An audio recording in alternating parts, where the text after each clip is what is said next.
Hello everyone, this is Karina from Parent Circle, India's leading parenting platform. We are at Omega International School today. We have with us Dr. Bhavani Shankar, Director, Strategy, Innovation and Research at Lalaji Memorial Omega International School. Hello sir, thank you for joining us today. Thank Can you. you tell us a little bit more about yourself and Omega International School for us? So I've moved into education in the year 2002 from the post-secondary space to the schools. I was a researcher till 2002 and joined a large organization in Chennai. And from 2002 to 2008, I was heading that school. And 2008, I joined Omega as the senior principal. The history of Omega begins in 2005, where a very small school, Balvatika, which was running a kindergarten space with Montessori methods.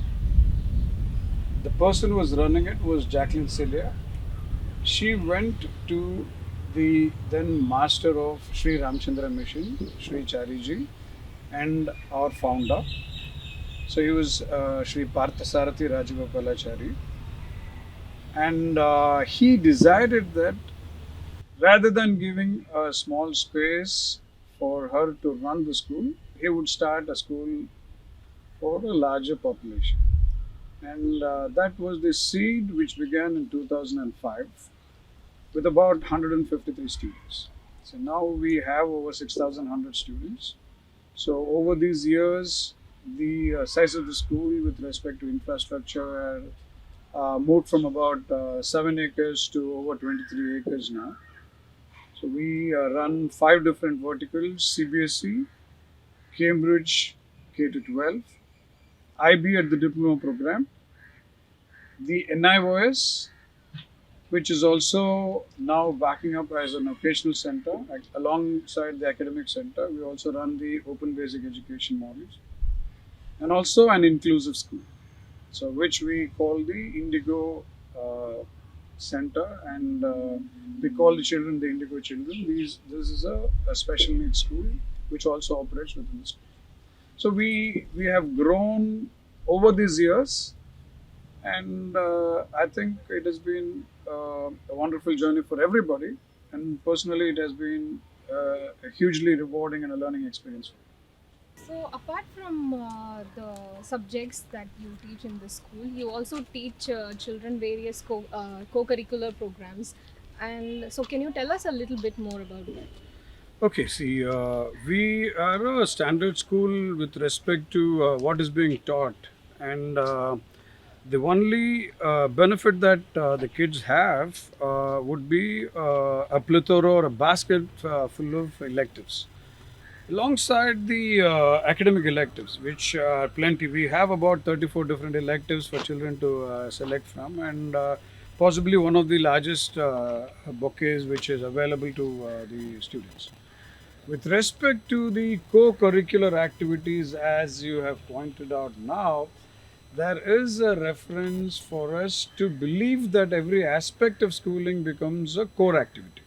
So rather than calling it a co curricular activity, now the language that is spoken of is calling every single activity which is pertinent to the child's development as core curricular activity, and therefore there is a very strong focus to marry all the aspects of the child's development through physical, emotional, social, moral, ethical, spiritual aspects alongside the cognitive aspects of development, so that the child gets a wholesome understanding and a better sense of well-being as the child grows and graduates out of school. Since you specifically asked about the co-curricular activities, what is happening is now several aspects of what was originally considered co-curricular activities are taken into the mainstream education. So the primary and significant component being the visual and the performing arts. So they are integrated into the mainstream education to ensure that the components of the various visual and performing arts are taken and delivered through the curriculum, so that there is a good overlap of what is happening inside of the classroom with what is expected of the visual and the performing arts. With respect to the visual and performing arts, of course, so there is a splattering of music and dance and different styles of music and dance. So there's this theater that comes in. There is puppetry. So puppetry moves on from the whole body puppetry to the finger puppets to the hand puppets to the string puppets. So and again, when you're looking at the visual arts, you have right from printmaking to sketching to representation on textiles, graphic design, sculpting, pottery and ceramics, fashion design, so on and so forth. So these are finding space to be integrated into the mainstream education. When it comes to crafts, we have a very large paper plant. So the children are actually taught environmental sustainability as an extension of environmental sustainability activities. Almost all the paper that's generated inside the school is recycled to create, say, handmade products or say what is generally recognized under crafts. So these are some of the things that happen with respect to the art space. And you look at physical education, that becomes an integral component where the health and the wellness education is also integrated now into the physical education to give a wholesome understanding of the various components of health and physical education and what it does in everyday life. So, which would mean that we talk about health, we'll talk about fitness, we talk about exercise, we talk about active play, we talk about active and engaged, joyful play, we talk about adventure. So, these are components that are integrated through the health and physical education curriculum continuum that also talks about the competitive sports, the game, the team games, the individual games, and so on. So there are other aspects of social education where through leadership activities, we are one of the very few schools that has been invited by the UN bodies. We are a UNESCO Associated Schools Project Network school, and also we come under the UN Academic Impact Zone as an Aspire school, which means this is a school where the project talks about action by students to promote innovations and reforms in education. So this is a student-led body, and the opportunities that the students get are not in line with the MUNs or whatever, but the regular student leadership conferences conducted by UN, which would be the UN SLCDs, and the opportunities that they get are on global understanding, public policies, international relations, and so on. So these are extension activities that come and deliver through the curricular platforms. Likewise, we also have a social education initiative where the children get on to work with the communities. We have initiatives through clubs such as the TED Club, the Astronomy Club, the Innovations Club, so the Philately and the Numismatics Clubs, the Paleobiology and the Geology Clubs, and so on. So these are the opportunities that are available to the children to connect with their own interests, but also see purpose to how they are connected to mainstream education. So this is the long and short of the co-curricular initiatives that happen. Okay. So, in your experience, sir, you would have interacted with a lot of parents. So, what do you think parents expect from schools?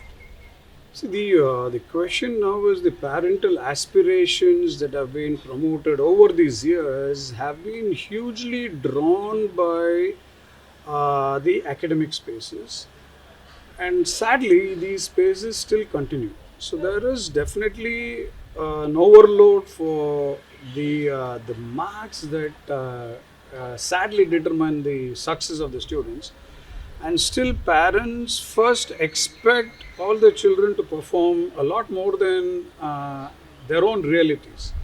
I would say the expectations that the parents set on a school would be marked by, number one, what would be the kind of let's say cost to benefit trade-off. What can the school provide in terms of the fee that is being paid, which is very fundamental and basic, and this is what every single parent could possibly ask for. The second line that we talked about would be how the school's success is shaped and determined. And this is where I told you, sadly, it is shaped by marks, and therefore, the parents would want the children to do exceedingly well for the school to be recognized in the public space, not by anything else but by marks. The third that they would be looking at, the expectation would be is that what are the opportunities that are provided to the children within the schooling space, and if these opportunities are, see, in alignment to their expectations, which means that, so I want my child to be a karate black belt. So would you be giving, say, let us say, training for karate? So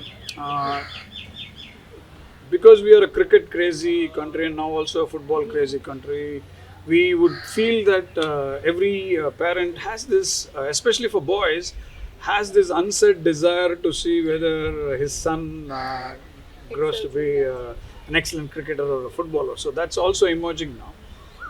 For the girls, it would be the opportunities and aesthetics, which we are still culturally wired in that fashion. But of course, the opportunities that exist in the sporting and the leadership spaces. So this is with the more informed parents. So with the less informed parents, they would definitely want to ensure that the children get the right kind of education, because they feel that they may not be in a position to support these children at home. And based on this particular predisposition to the schools, the parents begin to feel that the only people that are responsible for the child's growing up would be the school. Okay, the perceptions now are hugely lopsided, where the parents feel that most of the responsibility rests with the school. And in this case, there is a disinvestment of their time to nurture and grow their children. So, which is very sad, because the language that is communicated to the schools are that, see, we pay you the money, the child is here for 8 hours or 10 hours in a day, so we expect that the child learns something. Sadly, the measure of success is also by marks, and in spaces where naturally the child is not predisposed to the kind of learning that we impose on the child may not score marks. It's not necessary that the child score marks to demonstrate his or her intelligence, but the measure of success is still with marks with respect to academics, and therefore this load continues amongst the parents. The other expectations, I would say, which are far more significant, which slowly but steadily they are emerging, but I don't see it among the 80 to 85% of the parents, would be safety and security. How I would place that as the top, but of course it's not done. The next thing that I would be seriously concerned about, which is not happening with most parents, is to ensure that the overall growth dimension, especially the emotional, social, and the behavioral spaces, which is looked at the mental health of the child, how happy the child grows out when he or she gets out of the school, that becomes very important. That as an expectation is not spelt or communicated by several parents. So this is something that I would like the parents to talk. First is, how safe and secure is my child? Would my child be happy at school? So would you ensure that he or she comes on top of himself or herself, being a very happy child?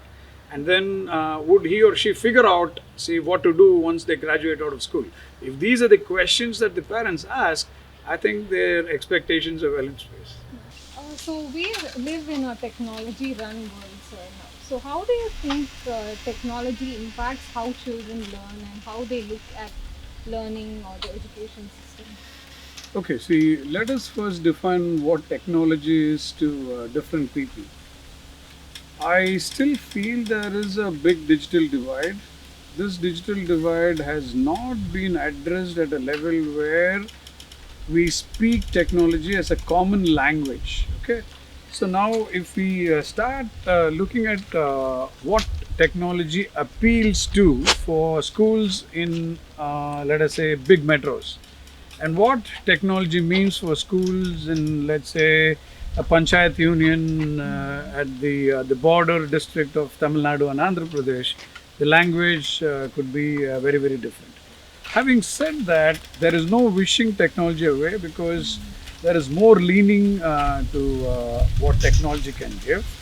And I would say that the best way to move forward is to look at solutions that are accessible to every single person who can be benefited by technology. So, what would be the cost effective way of taking cheap technology into these classrooms, where the load on the schools may not be great, where the choice of addressing issues pertaining to technology are taken up by teachers themselves?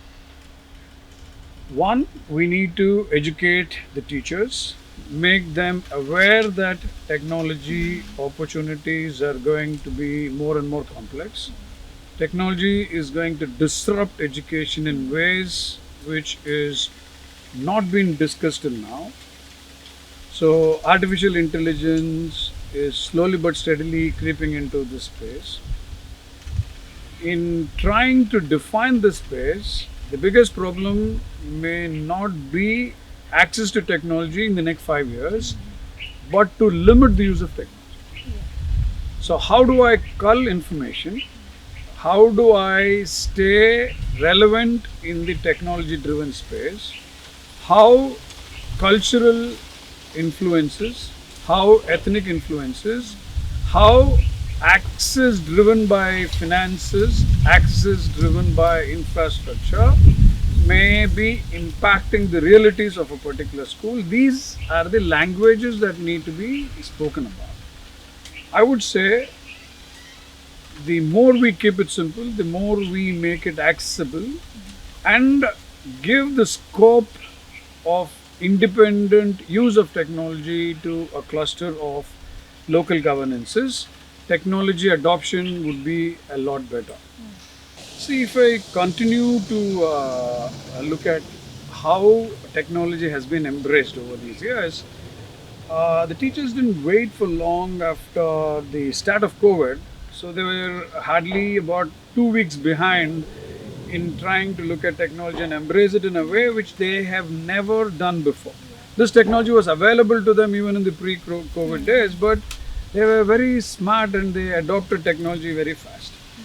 And to look at possibilities that are emerging because of technology use, let's say maybe for a school like us, I can strongly consider the use of technology maybe once in every timetable cycle for in a week. So we decided that we would go online on Saturdays so that it gives the space for the teachers to work from home and be available only at a particular time during the day when they have to teach. Say for the students not to invest time for travel. So there would be a time where it becomes perfectly blended, where we would have classes happening and also classes happening at home. There would be a time where the classes are completely asynchronous, which means teachers sitting at some place would be teaching a child on his or her time 24/7. So I don't have to miss a class sitting in the US. I don't have to miss a class if I'm not well. So these are the opportunities that are emerging for schools. And maybe the language we speak may not be the same as the language that a rural school would speak, because for them the technology adoption could be something which is very, very different. So I would say that we need to tread carefully and we need to ensure that the language that we speak for technology adoption and use is measurable at a level where children in, see, the rural outfits in rural India can use it and benefit from it as much as a student who lives in a metropolitan city in India. Okay, sir. In your experience, what can schools do to incorporate a positive and inclusive classroom environment for children? Okay. See, this is a very interesting question. what is happening in the current context? Let us take a good look at it. See, are we being selectively exclusive because of our admission policies? What is the size of a particular classroom? Are we dealing with 25 to 30 children in a class or more than 40 students in a classroom? So, if we are speaking the language of inclusion, are we talking about the abilities in terms of the learning abilities? Are we talking about gender and not being gender binary? Are we talking about the EWS or the economically weaker sections? Are we talking about various ranges of intelligences and the challenges that these children might have? The definition of inclusivity is extremely big, and for schools to look at various possibilities would be bound by their own realities. Whether I have the right kind of infrastructure, the human resource, and the learning opportunities for these children would determine how inclusive a school can actually get. I would say we have a responsibility to ensure that every child has an access and an opportunity to education as much as any other child. In that space, I would not talk about a particular school but would look at the education landscape as a whole and would say that I am a school and you are this special needs body. You and me should partner in trying to understand where I can have the child within the school environment to provide opportunities which can be managed by the schools, and where I cannot, what can you do in order to support the exercise of training and nurturing the child. So, although the thought is wonderful, I would say we have a long way to go, and our own effort to become inclusive has been a very difficult journey, and only now we feel we are getting certain competencies to handle a spectrum of autism disorders. So, the language that we speak about inclusion is also determined by the nomenclature that is set for what inclusion means to different schools. So, yes, I'm inclusive. Am I truly inclusive? The answer is no. So, have I taken a step towards inclusion? The answer is yes. So, this is with respect to inclusion. For me to make the school a lot better and nurturing for the child, the only purpose that the school needs to draw is to look at what is the outcome that the school desires to see in the child. Am I looking at results? Am I looking at learning outcomes at the end of the year? Or am I looking at behavioral outcomes or changes which will happen 15 years from the time that the child leaves the school and goes away? So, if I speak the language of behavioral outcomes, which means that what the child makes of himself or herself after the child exits the school and then becomes a responsible young adult, if the purpose of the school is realized, then I think we have done a reasonable job to make the journey for the child meaningful. So, the journey has to be joyful, the journey has to be purpose driven, and I would say the things that I look for would be responsible freedom, which means that the child innately understands what are his boundaries or her boundaries and sets the discipline for those things. While I'm completely forgiving, while I celebrate the mistakes that happen with respect to growing up, and through these mistakes learn more, where I'm willing to unlearn every single day and leave the baggages behind and create environments and opportunities for the child to constantly grow out of himself or herself, where the child feels wanted and not bound by anxieties or let us say pressures or stress. You have to model that environment, and that environment can be modeled only through a set of values. What we do attempt here is to practice heartfulness, which is going by the philosophy of Sahajmag, which says that there is unconditional, abundant love that exists everywhere, and all that you have to do is demonstrate that love for that love to bounce back. In our effort to shape it, we've gone piggyback on the UNESCO's core human values. See, love and compassion, truth and wisdom, peace and justice, sensitivity and creativity, self-awareness and self-management. So, citizenship, health and nutrition. So, environmental morality. And on top of these values, we have placed spirituality, and this forms the basis for the value systems that are endeavored to be accomplished through our transactions. If we model these behaviors in the children, I'm certain that the children will definitely rebound these kind of values in their practices. So overall, when the child leaves, the child needs to be a perfectly balanced and a happy and a peaceful child. So this is the effort that the school should take up in order to nurture this kind of an environment and groom the children. Okay.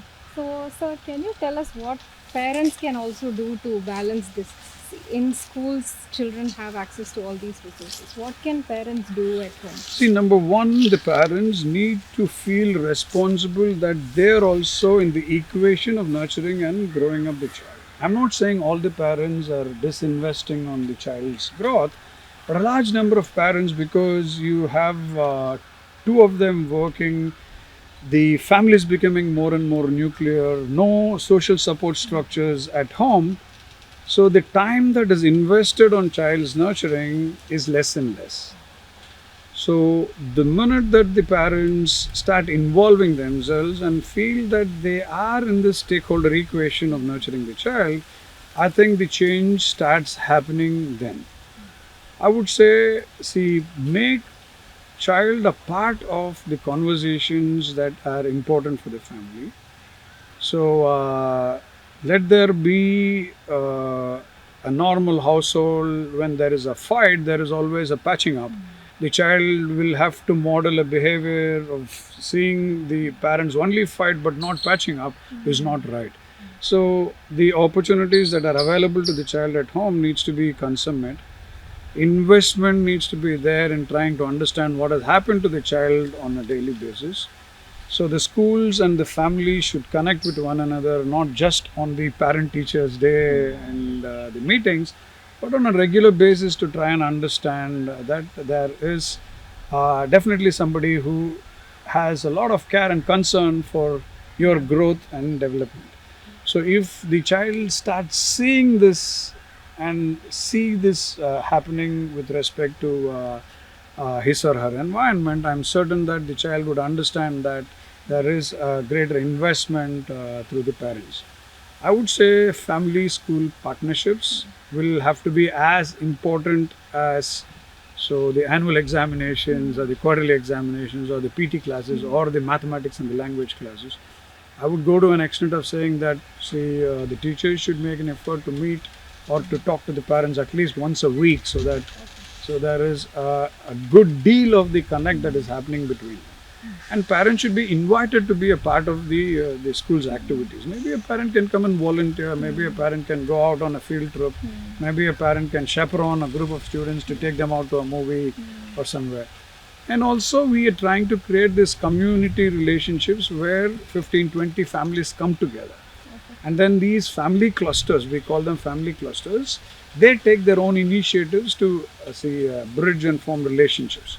And through these family clusters, we get to understand what is happening in a smaller community. Maybe, let us say, there is a township or maybe there is an apartment complex. So these kind of activities are actually helping the parents to group and communicate to the school. So the greater family engagements with the school are beginning to happen.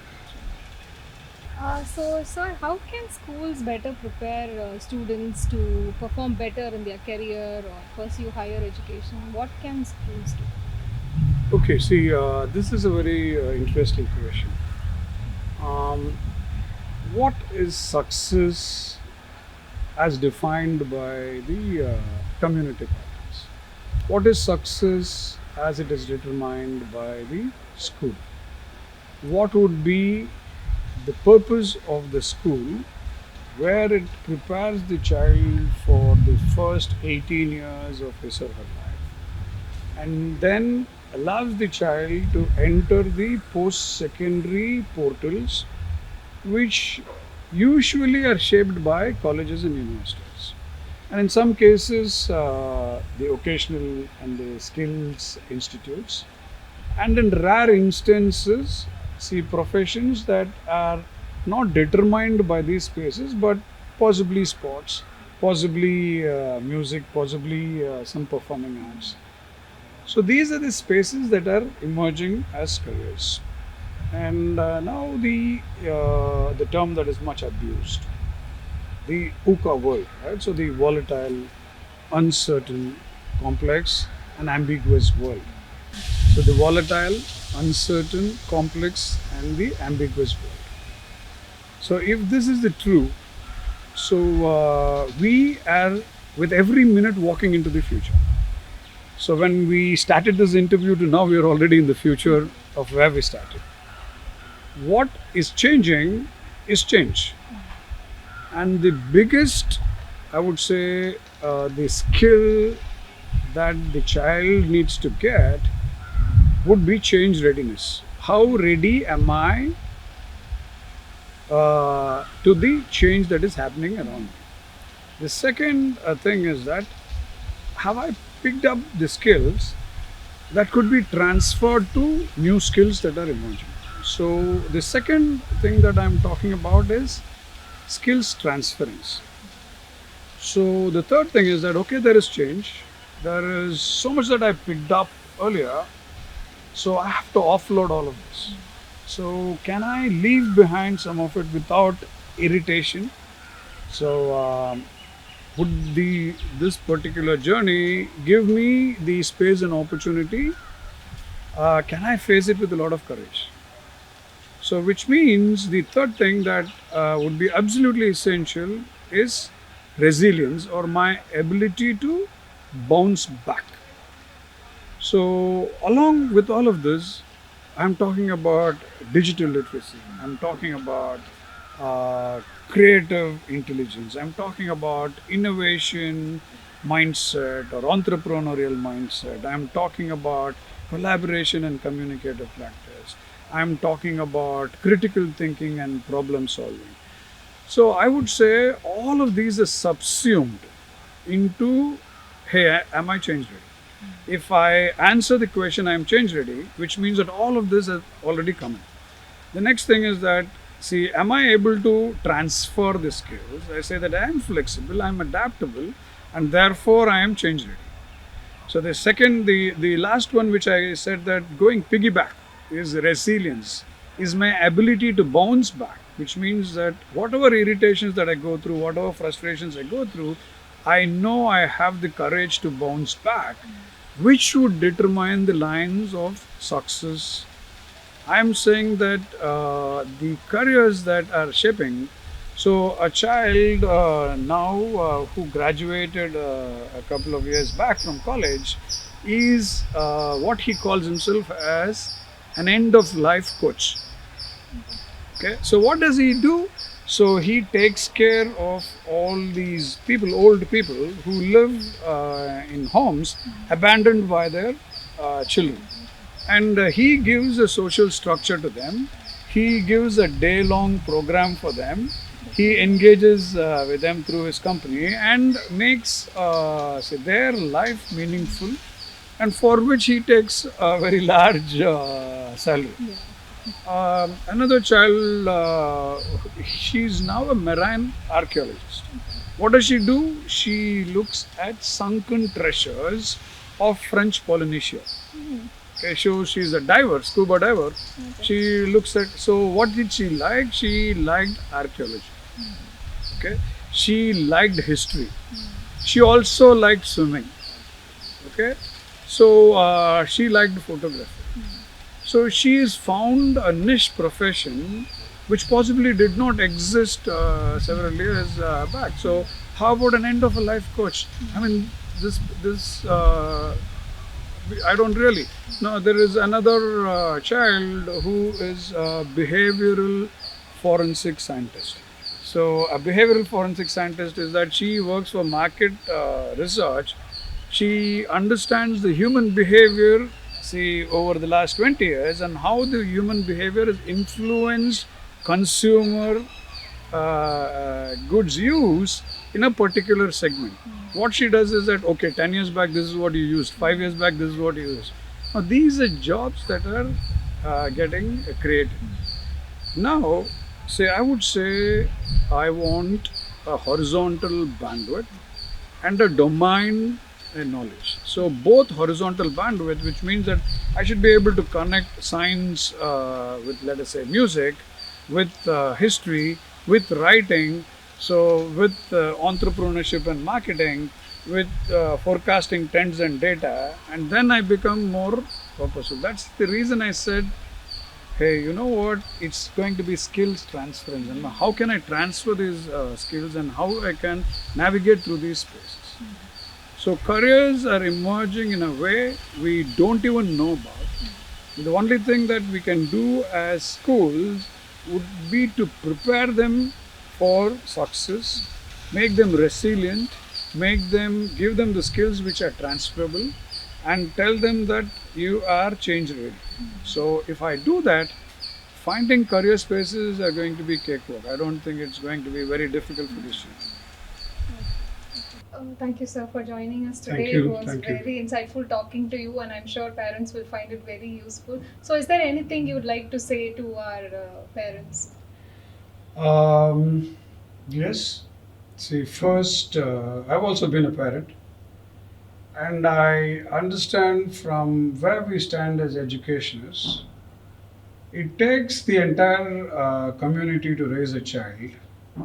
And my only message is that we are partners together, families, community, and the school. And therefore, the message to the parents is that please be a part of the overall purpose to nurture and raise a child. And it's not going to be school alone or the family alone or possibly the community that contributes in. All of us need to be playing an equal part.